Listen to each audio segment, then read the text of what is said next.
मोगाच्या भाव भयणीनो, आयची पवित्र पुस्तकांतली वाचपां आमकां उगडास कोत्ता की देवाचो मार्ग सोंपो न्हय, पूण जेन्ना आमी त्या मार्गान चलता आमकां जिवीत मेळटा.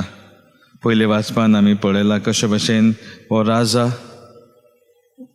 आपले पोरजेक सांबाळूंक सोदता, पूण आसिरियाचो राजा व्हडली फौज घेवन ताका विरोध करूंक येता. आनी हे वेळार हो राजा वेता आनी सर्वेस्पर देवाचेर विस्वास दवरता आनी ही चीट जी ताका मेळ्ळली ती सर्वेस्पर देवाशी दवरता. तो भावार्थान आनी विस्वासान देवाशी वेता, कित्याक तो ओळखून घेता की देवानूच ही पोरजां विचून काडलोली आनी देवूच आतां ते पोरजेक राखतलो.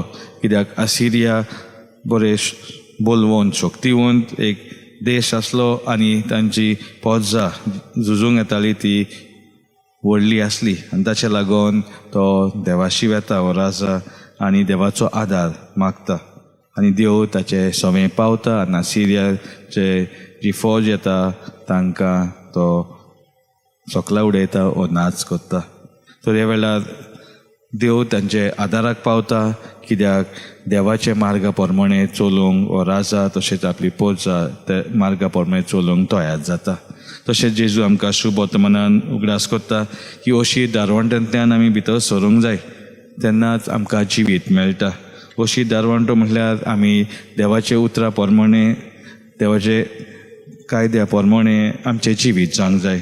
आनी अशें आमी जियेता आसतना आमकां अवघड जाता, कित्याक क्रिस्ती तत्वांक आमी वेंग मारून जियेता आसतना हेर जी क्रिस्ती तत्वां प्रमाणे जिवंक सोदिना. जावं आमचे क्रिस्तांव भाव भयणां वो जावं हेरां आमचे विरोध करता आनी आमकां नाच करूंक सोदता, पूण शेकी जेजूच आमकां जिवीत दिता.